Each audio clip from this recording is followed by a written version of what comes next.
السلام علیکم ورحمۃ اللہ وبرکاتہ۔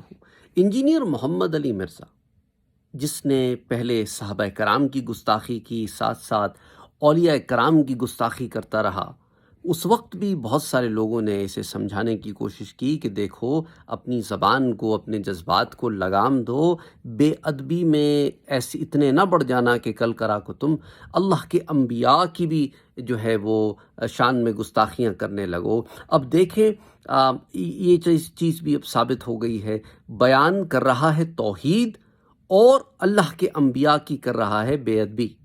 عجیب توحید ہے کہ جس میں اللہ کے انبیاء کی بے ادبی اور گستاخی لازم آتی ہو۔ یعنی الفاظ کا چناؤ ہی اگر آپ دیکھ لیں، کوئی آدمی جو صاحب شعور ہو، صاحب علم ہو، وہ کبھی انبیاء کے لیے ایسے الفاظ کا استعمال نہیں کرے گا۔ چن کے ایک ایسے شخص کو کوٹ کرنا جو اس دنیا میں ہے بھی نہیں، اور کہنا کہ اس شخص کا یہ جملہ زبردست ہے کہ بھئی توحید بیان ہوگی تو گستاخی تو ہوگی ہی ہوگی، استغفر اللہ العظیم۔ یہ کون سی توحید ہے؟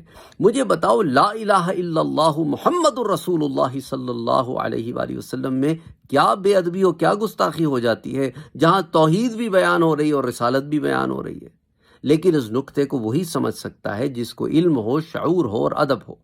جو علم سے بھی خالی ہو، ادب سے بھی خالی ہو، شعور سے بھی خالی ہو، اور گستاخی کے اوپر اور تکبر اور غرور کے اوپر بیٹھا ہو، وہ تو پھر یہ کہہ سکتا ہے کہ معاذ اللہ استغفر اللہ العظیم۔ ہم ان جملوں کو ریپیٹ بھی نہیں کرنا چاہتے جو اس شخص نے اپنی تکبر میں، غرور میں کہہ دیے ہیں، اور کہنے کو کیا چاہ رہا تھا پتہ نہیں کیا کہہ بیٹھا، یا جان بوجھ کر ایسی باتیں کی ہیں اس نے تاکہ لوگوں کے دلوں میں، جہاں صحابہ کرام کی عزت میں نے کم کی ہے، اولیاء کرام کی عزت کم کی ہے جو اس کے ماننے والے ہیں، they basically don't regard anybody، وہاں اب انبیاء کے اوپر بھی ایسی باتیں کر رہا ہے اور کہنے کو توحید بیان کر رہا ہے۔ یہ شخص سخت گمراہ آدمی ہے، اس کے عقائد، اس کے رجحانات، اس کی فہم گمراہی پر مبنی ہے۔ لیکن یہ بات ان لوگوں کو سمجھ میں نہیں آئے گی، اور کیسے آئے گی؟ جب ایک بے ادب آدمی کو سننے کی آپ کو عادت ہو جائے، اور آپ کو ہر شے میں لڑنے جھگڑنے کی عادت ہو جائے، اور اصلاح کرنے والوں سے لڑنا جھگڑنا بھیڑنا آپ کا معمول بن جائے، آپ کی جو اصلاح کرے اس کو آپ عجیب و غریب القابات سے نوازتے رہیں، اور اپنے علاوہ سب کو گمراہ اور مشرک سمجھتے رہیں، حالانکہ خود گمراہی کے دوراہے پہ کھڑے ہوئے ہیں، اور ایسے ہیں کہ سمجھ نہیں آتا، بغیر علم کے بس ہانکے جا رہے ہیں، جو منہ میں آیا بولے جا رہے ہیں۔ تو پھر ایسے معاملے میں تو ایسی گستاخیاں لازم آتی ہیں، کیونکہ علم نہیں ہوتا، اور فہم بھی نہیں ہوتی، اور ادب بھی نہیں ہوتا۔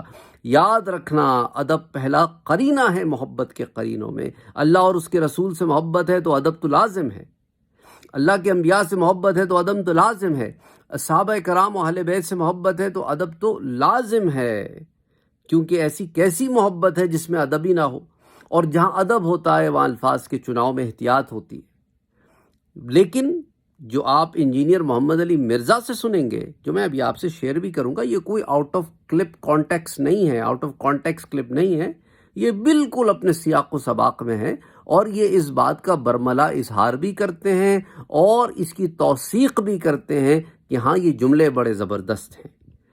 تو اب آپ اپنی زبان سے سنیے، اور ان الفاظ کو سننے کے باوجود اگر آپ پھر بھی اس شخص کو ڈیفینڈ کرتے ہیں تو آپ جیسے لوگوں کے اوپر بے شک ترس آتا ہے، رحم بھی آتا ہے، اور ساتھ ساتھ آپ کی بدبختی ہے کہ آپ اتنے بے ادب اور گستاخ جملوں کو بھی آپ اپریشیٹ کر رہے ہیں اور اس کو ڈیفینڈ کر رہے ہیں۔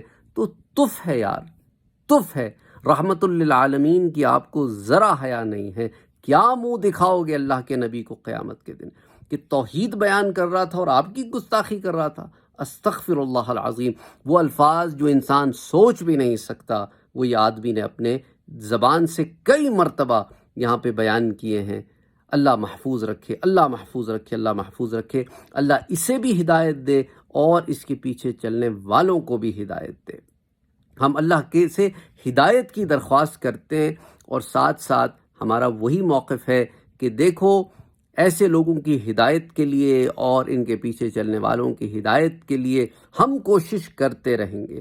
ہم علمی جواب دے رہے ہیں اور دیتے رہیں گے، اور آپ کو اس کی اصلیت بھی بتاتے رہیں گے۔ قانون کو ہاتھ میں لینے کے بارے میں نہ ہم نے کبھی کہا ہے نہ ہم کبھی کہیں گے، لیکن ہمارا موقف وہی ہے، خدا کے لیے مرنے سے پہلے توبہ کر لو۔ تم صحابہ کی گستاخیاں، اہل بیت کی گستاخیاں، اور اس کے ساتھ ساتھ اہل بیت کی گستاخی کیا کی اس پر بھی ہم بات کر چکے ہیں، جس نے مولا علی کو، حضرت عائشہ صدیقہ رضی اللہ تعالی عنہا کو ایک ہی حدیث میں ظالم کہہ دیا، حالانکہ وہاں پہ یہ کوئی ورڈ دونوں کے لیے بھی استعمال نہیں ہوا۔ یہ اہل بیت کی، اور حضرت عائشہ صدیقہ رضی اللہ تعالی عنہ بھی اہل بیت ہیں، مولا علی رضی اللہ تعالی عنہ بھی اہل بیت ہیں، اور اہل بیت کا ہونا مولا علی کا احادیث مبارکہ سے ثابت ہے، اور اب عائشہ کا احادیث مبارکہ کے ساتھ ساتھ جو ہے وہ قرآن حکیم کی نص سے ثابت ہے۔ اور صحابہ کرام کی تو کرتا ہی رہتا ہے یہ انجینئر مرزا بے ادبیاں، گستاخیاں، اس پہ تو اس کے کئی سو سینکڑوں کلپس موجود ہیں، اور اولیاء اللہ کی بھی کرتا رہتا ہے۔ اللہ سبحانہ و تعالیٰ اسے ہدایت دے، اور اللہ سبحانہ و تعالیٰ کی الوہیت کے بارے میں، ربوبیت کے بارے میں جو اس کے کفریہ شرکیہ باتیں ہیں وہ بھی میں آپ سے شیئر کر چکا ہوں کہ اس نے کیا کفر بکا ہے، کیا شرک بکا ہے۔